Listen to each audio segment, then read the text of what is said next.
E eu escolhi um texto que é muito conhecido, para a gente fazer uma reflexão. Vamos ler juntos.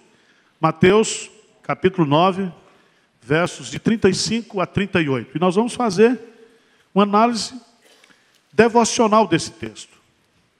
Por isso que eu peço que você deixe o texto aberto e a gente vai examinar esse texto. Vamos ler juntos?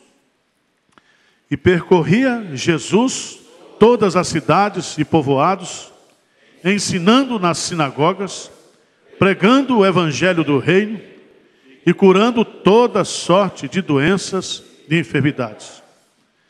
Vendo ele as multidões, compadeceu-se delas, porque estavam aflitas e exaustas, como ovelhas que não têm pastor.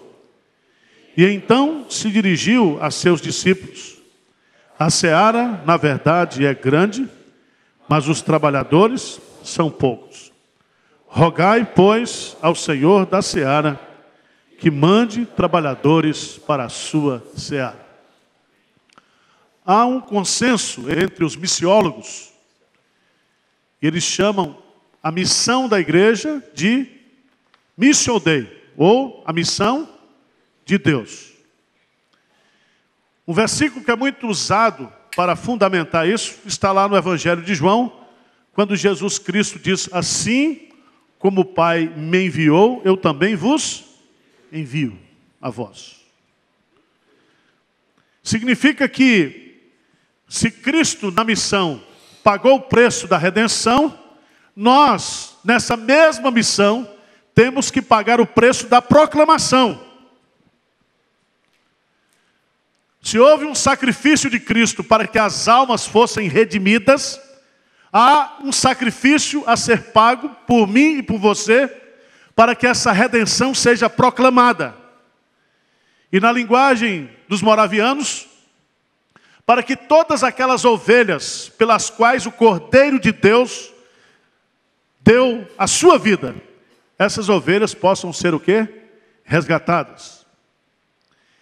E não há como separar, porque esse texto que nós lemos aqui fala-nos justamente do ministério de Jesus. É um resumo. Depois de fazer o grande discurso do Sermão do Monte, depois de apresentar alguns milagres que de uma certa forma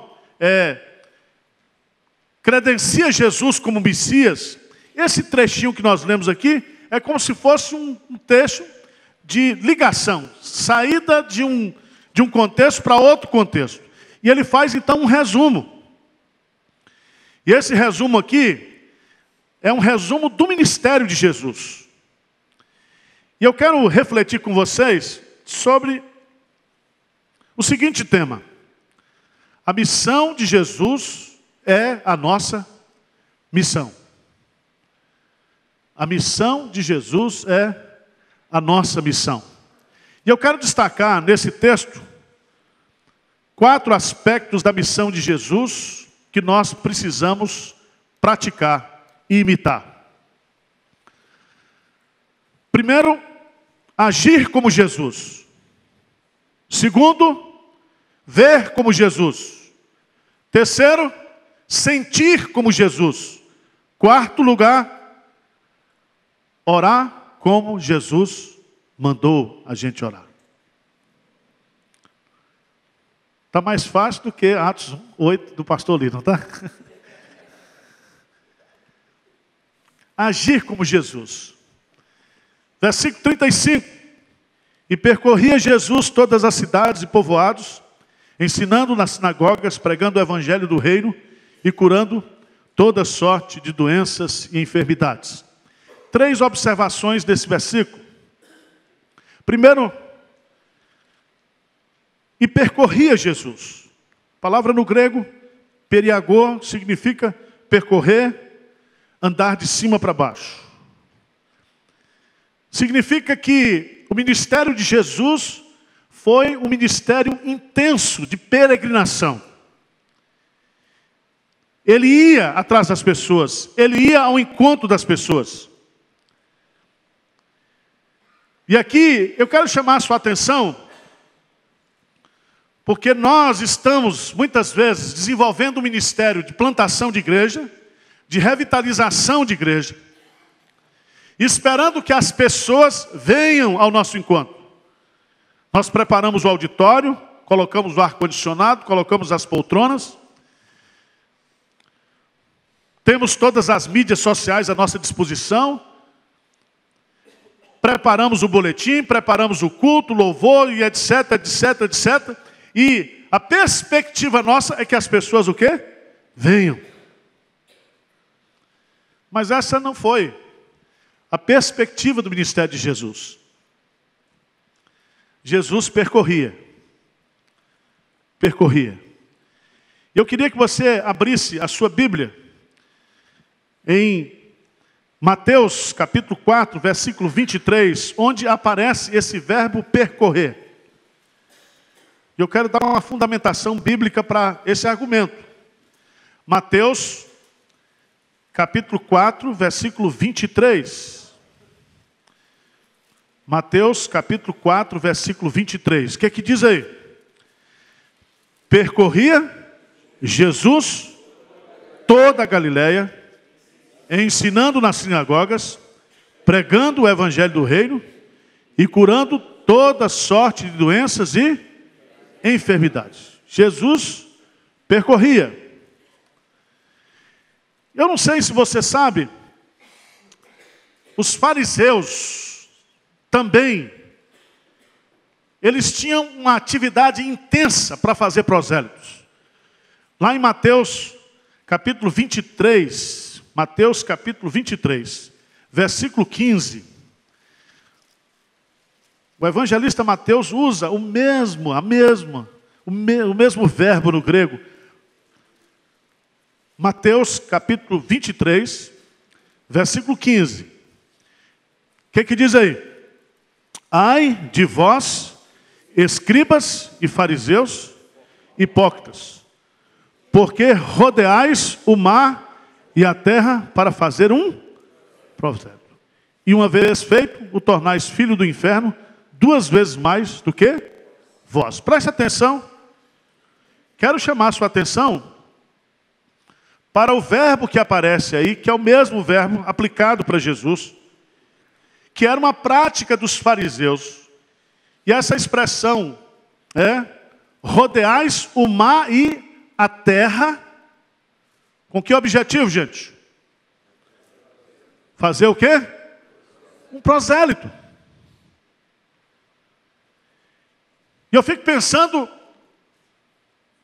esses missionários, tanto do mundo muçulmano, das seitas heterodoxas, das diversas religiões pagãs que existem, como essas pessoas, elas são intensas nesse trabalho de ir ao encontro das pessoas, de ir atrás das pessoas. Ainda que a sua mensagem, dentro da nossa perspectiva, está equivocada, ainda que essas pessoas não irão resolver o problema espiritual das pessoas alcançadas, atingidas, mas eles o quê? Se movimentam. E aqui para mim tem um aspecto muito importante. Eu como pastor, eu preciso, e agora como missionário, 5 vezes aqui hoje, eu preciso percorrer. Eu preciso levantar e sair atrás das pessoas no ministério intencional, no ministério intenso de correr atrás das pessoas para falar para as pessoas a respeito de Jesus. Segundo detalhe, que o agir de Jesus me impressiona, diz que Jesus percorria, andava, e diz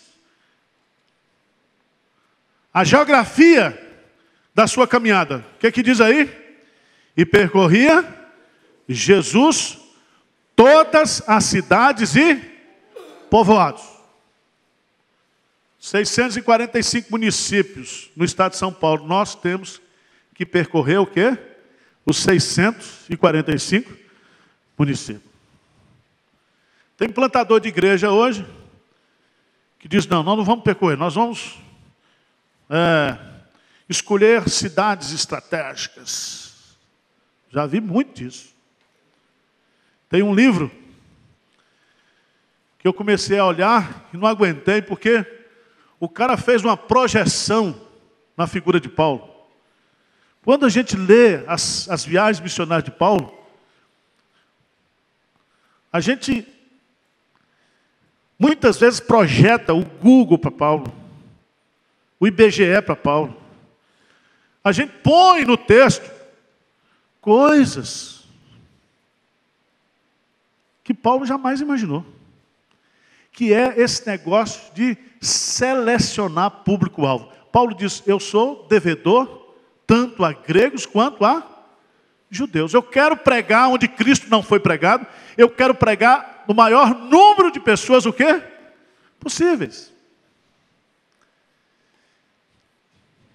E eu fico imaginando Jesus aqui, de cidade em cidade, de aldeia em aldeia, passando em todos os lugares. Isso significa que não havia na cabeça de Jesus um processo de seleção. Ele ia alcançar as pessoas. E o evangelho do reino será pregado a todas as nações, o quê? Da terra. Então virá o fim. Mas o que eu acho interessante nesse texto são os 3 particípios que aparecem aí. Os particípios no grego, ensinando, pregando e curando. Ensinando, didasco, é aquele ensino onde você transmite a doutrina. Por isso que evangelista, ele é doutrinador. O plantador de igreja, ele é um doutrinador. Tem uns iluminados hoje aí que dizem, pastor Arival, o senhor é o quê? Qual é a sua escola de pregação? Eu digo, a escola dominical. Não sou Martin Lloyd Jones, nem Johnny Stott, não sei o quê. Nós temos que ensinar. O conteúdo do evangelho é doutrinário. Você não prega o evangelho desassociado de ensinar o evangelho. Você ensina. Jesus diz lá, ensinando a guardar todas as coisas que vos tenho o quê? Ensinado. E para a gente ensinar todas as coisas que Jesus nos ensinou, nós precisamos sistematizar, estudar teologia sistemática, para explicar para o cara.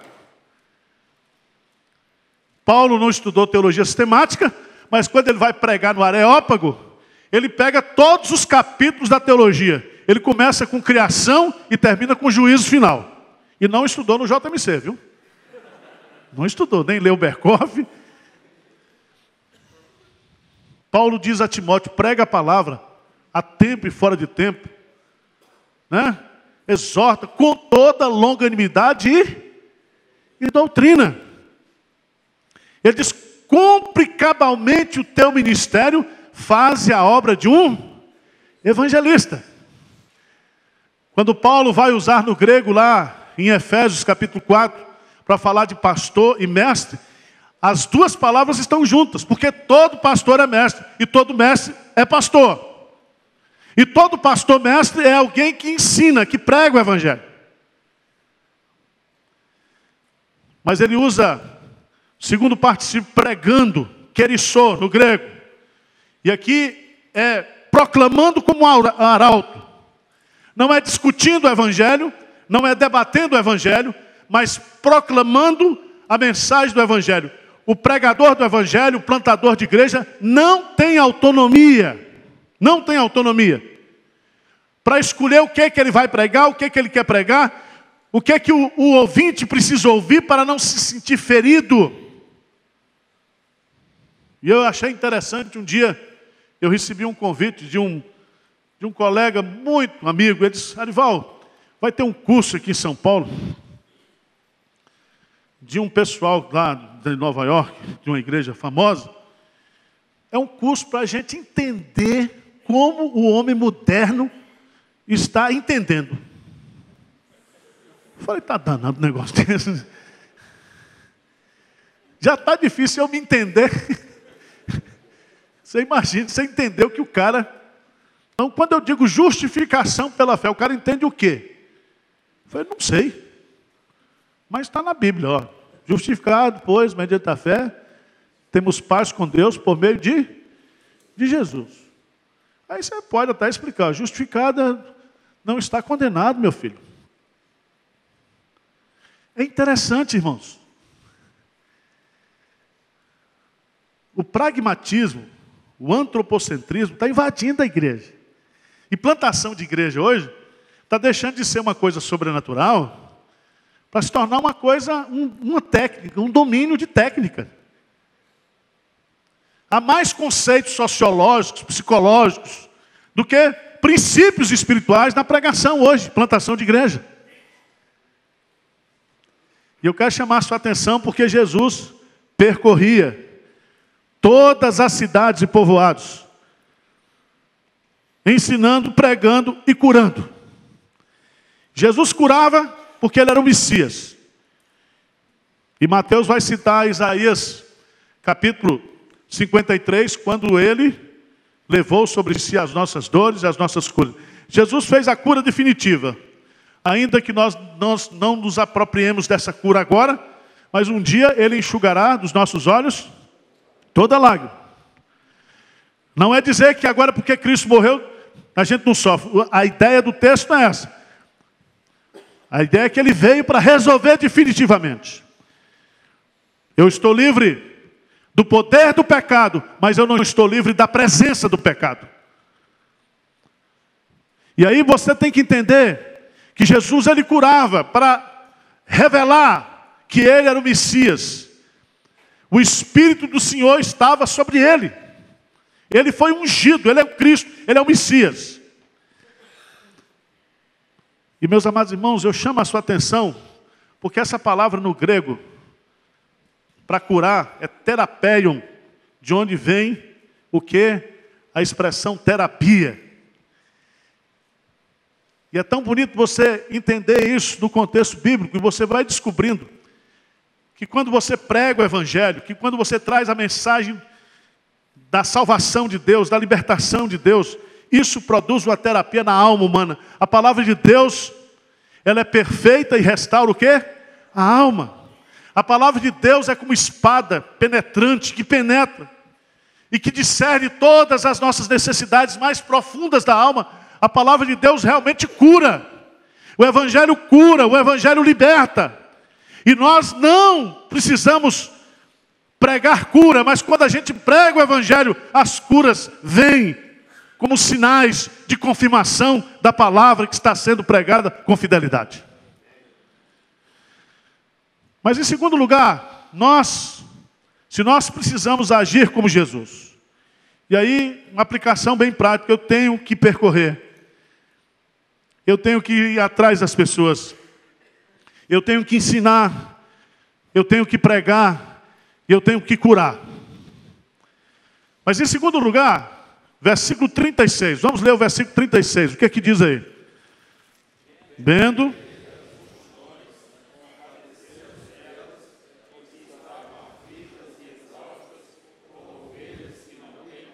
Pronto.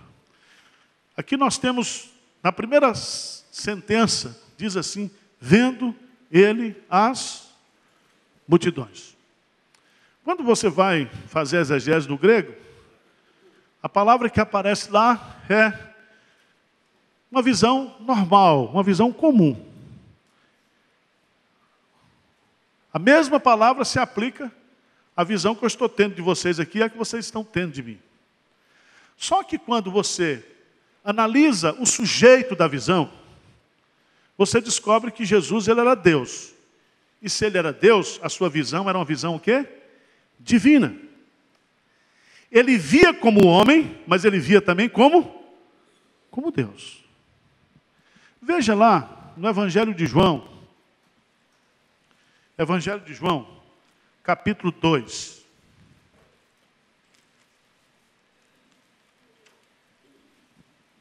Evangelho de João, capítulo 2, versículo 23, 24 e 25. Diz-nos assim a palavra de Deus.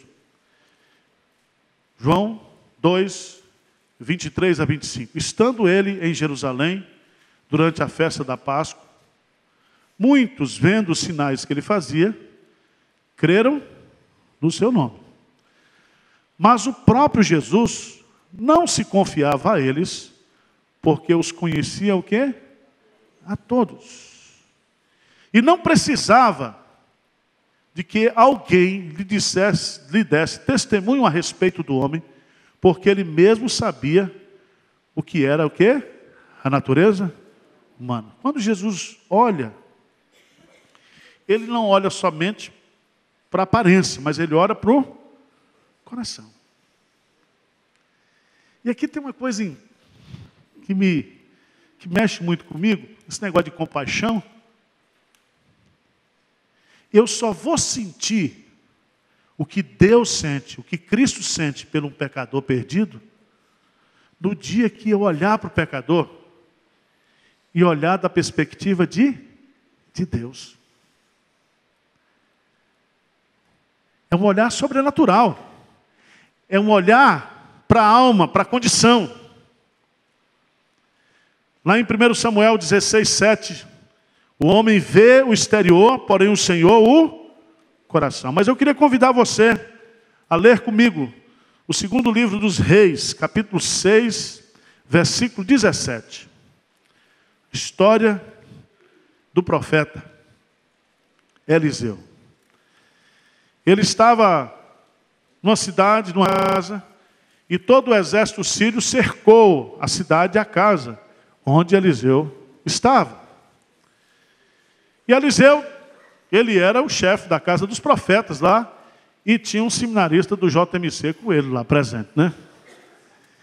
E todo seminarista é apavorado. Quando vê o negócio, né? Se um seminarista do JMC aparecer um endemoniado na frente dele, ele foge. Todo apavorado. E esse homem disse: ah, meu senhor, estamos perdidos. Estamos cercados aqui, não tem solução. Agora lê comigo aí, segundo livro dos Reis, 6,17. O que é que fez o Eliseu? Orou Eliseu e disse: Senhor, peço-te que ele abra os olhos para que veja. O Senhor abriu os olhos do moço, e ele viu que o monte estava cheio de cavalos e carros de fogo em redor de Eliseu. Isso é muito pentecostal, não é? Não é demais isso aqui? João diz assim: maior é aquele que está em nós do que aquele que está no mundo. Vocês já descobriram que no mundo espiritual, todas as vezes que Jesus Cristo ele teve encontro com pessoas endemoniadas, todos os demônios creram que Jesus era o Filho de Deus? Os demônios não tinham dificuldade de crer que Jesus era o Filho de Deus. Os judeus, sim. Preste atenção. O mundo espiritual, ele é muito mais abrangente, ele é muito mais significativo. Quando a Bíblia diz, lá em Efésios, que nós estamos assentados nos lugares celestiais em Cristo Jesus. Não é muito para a sua cabeça um negócio desse? O que significa isso? Nós estamos em Cristo, numa posição especial no mundo espiritual. E nós precisamos entender. E nós precisamos pedir a Deus que Ele abra os nossos olhos. Aquela oração simples de Davi: desvenda os meus olhos para que eu veja o quê? As maravilhas da tua lei. Ou seja, que eu vá além da mera letra. Desvenda os meus olhos o quê? Espirituais. E meus amados irmãos, só com oração, e aí você vai descobrir que as igrejas que oram são as igrejas que têm visão missionária. As igrejas que não oram têm ministério de manutenção. Isso está claro, é aqui no Brasil, é lá na Coreia, onde você for, onde não há oração, não há visão. E quando a visão vem, e quando Deus abre os nossos olhos, para a gente enxergar o mundo ao nosso redor, as pessoas estão perdidas, isso faz com que nós tenhamos o quê? Compaixão. Compaixão. Então eu quero deixar esse segundo ponto eu preciso, ou nós precisamos agir como Jesus na nossa missão, nós precisamos olhar como Jesus, ver como Jesus. E talvez a gente tenha que gastar um tempo maior de oração, pedir, Senhor, abra os meus olhos, para que eu veja, dá-me uma visão de ministério, dá-me uma revelação, fala comigo, Senhor.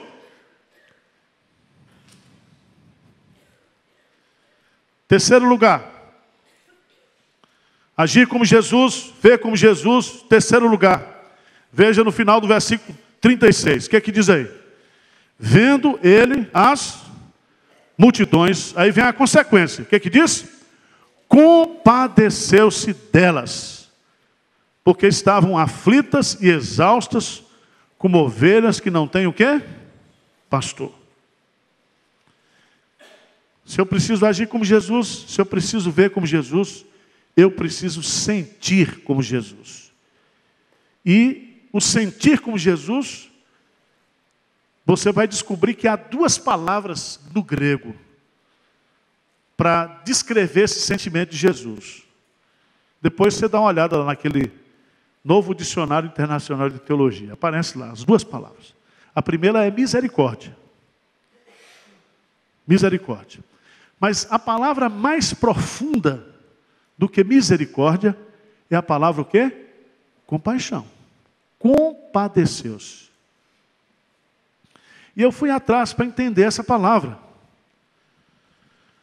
O verbo compadecer significa ter compaixão, piedade ou misericórdia.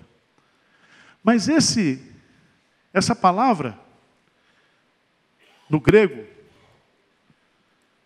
quando usada no contexto bíblico e no contexto judaico, significa você sentir compaixão com as suas entranhas, com os seus intestinos. É aquilo que Paulo sentiu quando ele estava esperando Timóteo lá em Atenas, e ao ver a idolatria da cidade, ele começou a ter umas convulsões, umas epilepsias espirituais. É mais ou menos isso aí.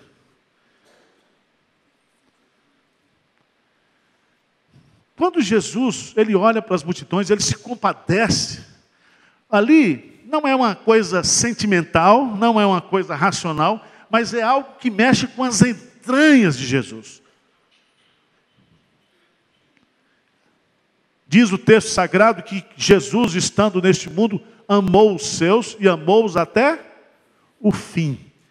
E o fim ali pode ser temporalidade, mas pode ser também intensidade. E qual é o fim do amor de Jesus, se o amor dele é infinito, eterno? E a ideia seria, ele amou com toda a sua capacidade infinita de amar. E eu não tenho isso. Eu olho para aquela turma na Cracolândia e fico até feliz quando a polícia dá umas cacetadas. Você acredita nisso?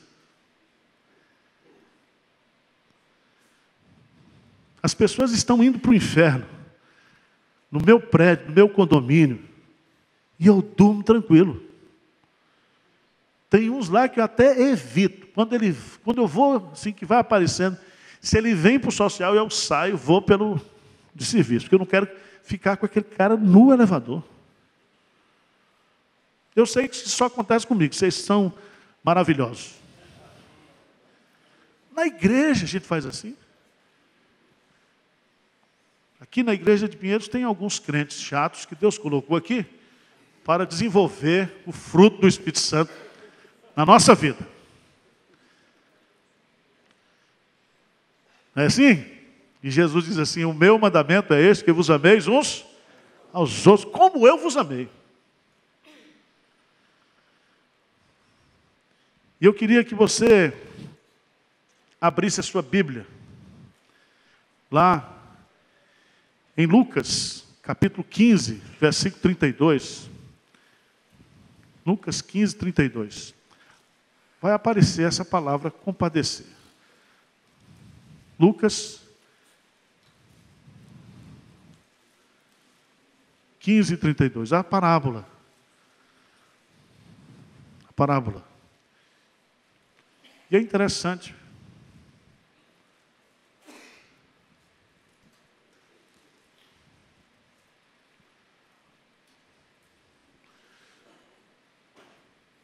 Lucas 15, 32, o que diz aí? Entretanto, era preciso que nos regozijássemos e nos alegrássemos, porque esse teu irmão estava morto e reviveu. Estava perdido e foi achado. Presta atenção. Esse versículo resume o sentimento que o pai tinha pelo filho o quê? Perdido. Mas eu queria que você fosse um pouquinho para trás aí no capítulo 10. Capítulo 10. No versículo 33. 10, 33. Lê comigo juntos, bem forte aí, vamos lá? Certo samaritano, que seguia o seu caminho, passou-lhe de perto e vendo-o, compadeceu. Os dois verbos. Vendo, o que os olhos veem, o coração o quê? Os outros viram, mas passaram de largo, porque eles não sentiram o quê? Compaixão. Compaixão. Como é que a gente vai amar um povo que a gente não conhece? Daqui, o peruano aí, nós vamos começar a plantar uma igreja lá em Arequipa, o Alfonso. Eu tenho uma raiva do Peru desde quando entregou aquele jogo para a Argentina. Vocês lembram daquela a Copa da Argentina? Tinha que perder de 7 e perdeu. Eu não gosto de peruano. Agora não, vamos plantar a igreja. Eu fico pensando, e eu gosto de peruano? Ou eu estou fazendo porque Deus mandou eu fazer? Ide por todo mundo, prega o evangelho a toda criatura.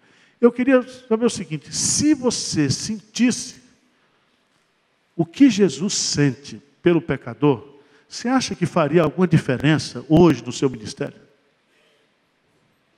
Levanta a mão, se você acha que faria. Agora, como é que a gente faz? A gente tem que receber um batismo de compaixão? Fazer um curso de compaixão? Como é que a gente faz para esse negócio? Ter dentro da gente? Hein, Anderson? De uma hora para outra, você agora estou só um cara, estou compadecendo de todo mundo.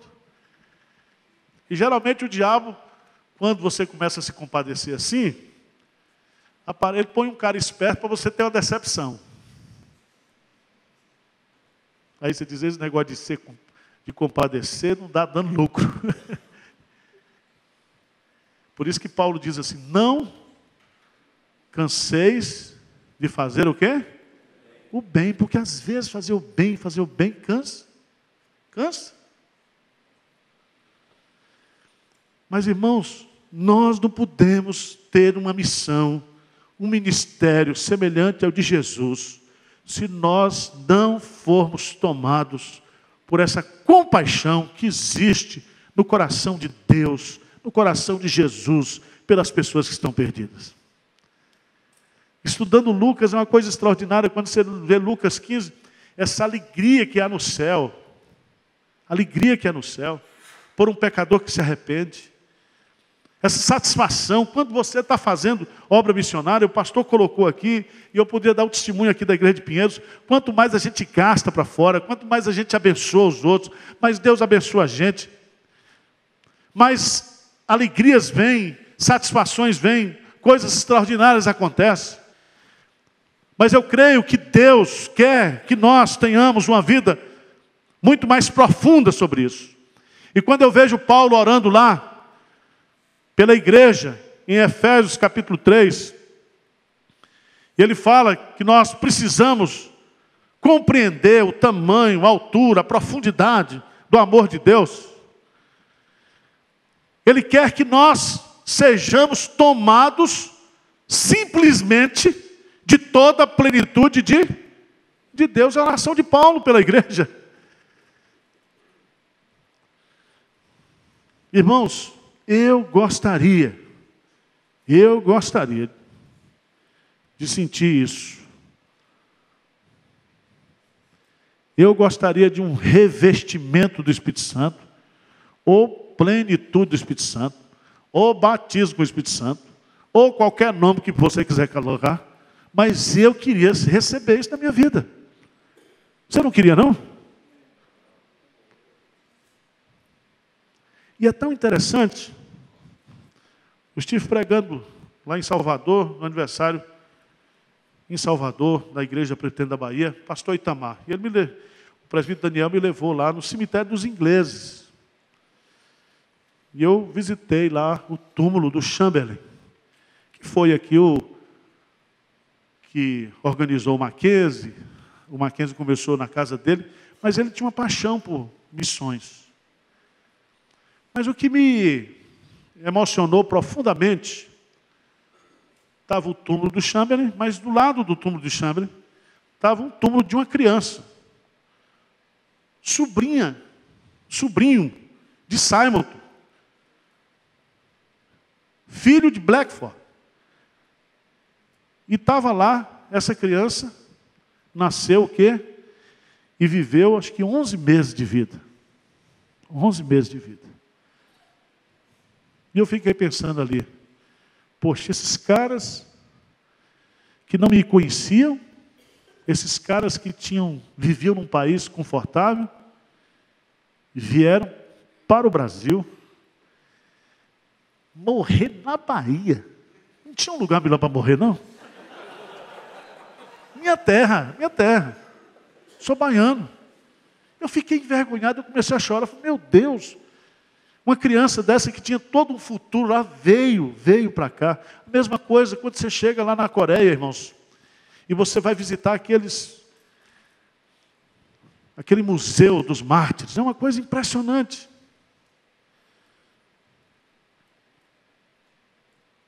Eu não sinto isso. E eu gostaria de sentir. Compadeceu-se delas. E ele compadeceu-se delas por quê? Ele vai colocar aí três palavras, né? Compadeceu-se delas porque elas estavam o quê? Aflitas, exaustas, como ovelhas que não têm o quê? Pastor. Os comentaristas, quando comentam esse texto, falam principalmente da grande força religiosa que existia em Jerusalém, cerca de 400 sinagogas, mas todo esse aparato religioso, ao invés de trazer bálsamo, conforto, orientação, alívio para esses corações, trazia o quê? Opressão. Essa palavra aflitas, no grego, é uma palavra muito interessante, eskumenoi, que significa, na versão King James, desmaiadas. Mas a ideia não é essa. A ideia que aparece no sentido grego da palavra era de um animal que se tirava a pele desse animal. Eu não sei se você já observou, quando você assiste na televisão, o Chapéu de Couro e outros caras lá, com aquelas pessoas. Você sente alguma coisa por aquilo ali? Pessoas que estão sendo o quê? Exploradas.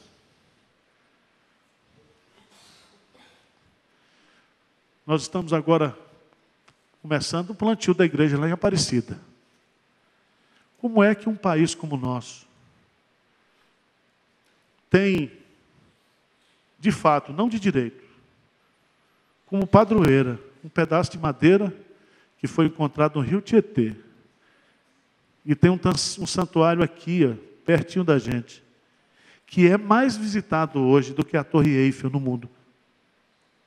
Vai mais turistas para Aparecida do que para Paris, para a Torre Eiffel, no sentido de local a ser visitado. E a gente não sente nada. E nós estamos há 150 anos aqui, não plantamos uma igreja ainda no Vale do Paraíba.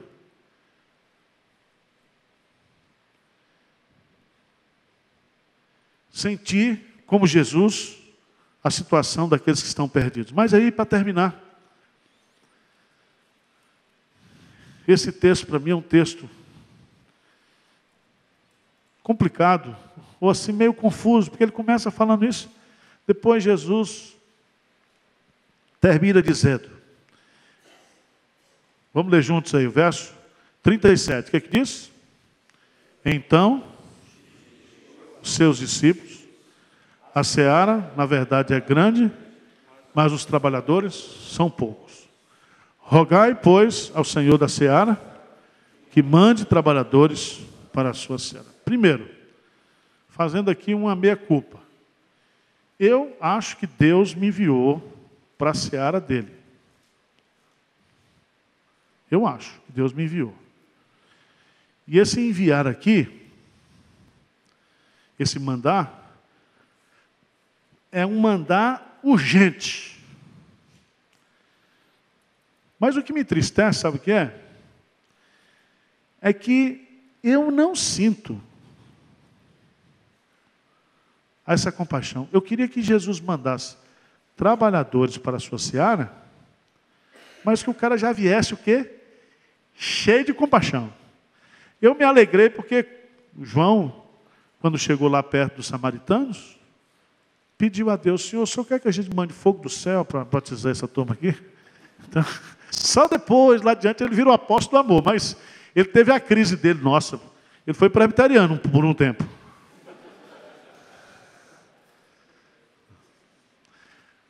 Mas é interessante, a seara, na verdade, é grande, mas os trabalhadores são poucos. Ele não diz que a seara será grande, mas a seara é grande, é imensa. E há aqui um problema de falta de mão de obra. Os obreiros são poucos. Então, se está sobrando obreiro na igreja presbiteriana do Brasil, é porque ou os caras não estão indo para onde Jesus está mandando, ou é 171, é do Paraguai. Não é trabalhador, é teólogo. Não é missionário. É travesti de missionário. Não é.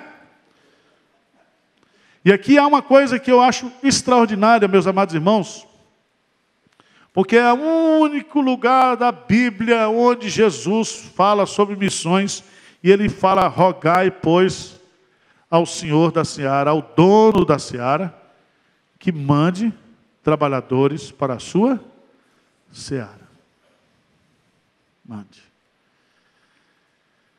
O que eu acho bonito é que a seara,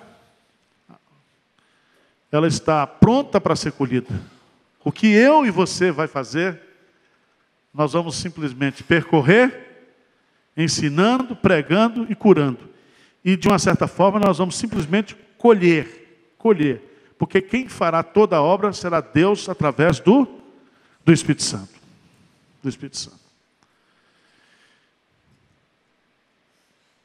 E há um ditado em plantação de igreja, que é uma verdade, que diz assim, o segredo da obra é o obreiro. Quando você tem um obreiro bom, você tem 99%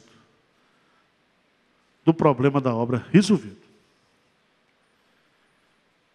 Às vezes a gente está tão angustiado com o espaço, com o terreno, com o som, com um monte de coisa, com a estrutura, que a gente não está orando. E aqui, a nossa missão é agir como Jesus, é ver como Jesus, é sentir como Jesus e é orar como Jesus. Porque se você observar, antes de pedir selecionar esse obreiro, Jesus orou. E ele está dizendo, se nós queremos um plantio de igrejas, se nós queremos um crescimento exponencial, no sentido de colheita, nós precisamos orar. Orar. Eu não sei se você observou, esse texto, ele está no contrário da lógica. Primeiro a gente deveria orar, depois a gente deveria sentir, depois a gente deveria olhar, depois a gente devia o quê? Agir. Mas a lógica do texto é o contrário. Jesus está agindo, e quando ele age, ele está tendo contato, ele está vendo, e quando ele está vendo, ele está sentindo, e quando ele está sentindo, ele está dizendo, tem muita gente. Nós precisamos de mais gente. Então nós precisamos orar. Porque se eu for escolher o obreiro, se eu for treinar o obreiro, eu posso estar treinando um bode para ser plantador de igreja. Eu posso estar treinando uma pessoa errada. É o Senhor que é o dono da igreja, é o Senhor que é o dono da seara. E para que esse trabalho possa ter eficiência, eu preciso orar. Então, meus amados irmãos, eu quero deixar essa meditação para a gente orar agora. Nós temos, eu não sei que horas são. Que horas são agora? 5:20. Nós vamos orar até as 10 para as 18, porque 18 horas vai servir o jantar. Se você não quiser orar, tudo bem, fica à vontade. Mas eu convido você veio para cá. Alguns aqui estão cansados porque nem dormiram à noite, mas deixa para dormir hoje, depois do culto, tá certo? Mas vamos gastar um tempo agora. E eu queria que você orasse por isso aqui, ó. Senhor, me dê motivo. Tim Maia dizia assim, cantava, me dê motivo para ir embora. Mas nós vamos cantar não é para ir embora, não. Me dê motivo para ir para cima, para ir para a obra, para ir para frente, para ir atrás das pessoas, para correr atrás das pessoas. Me dê, Senhor. E o motivo é compaixão. Agir, ver, sentir e orar como Jesus.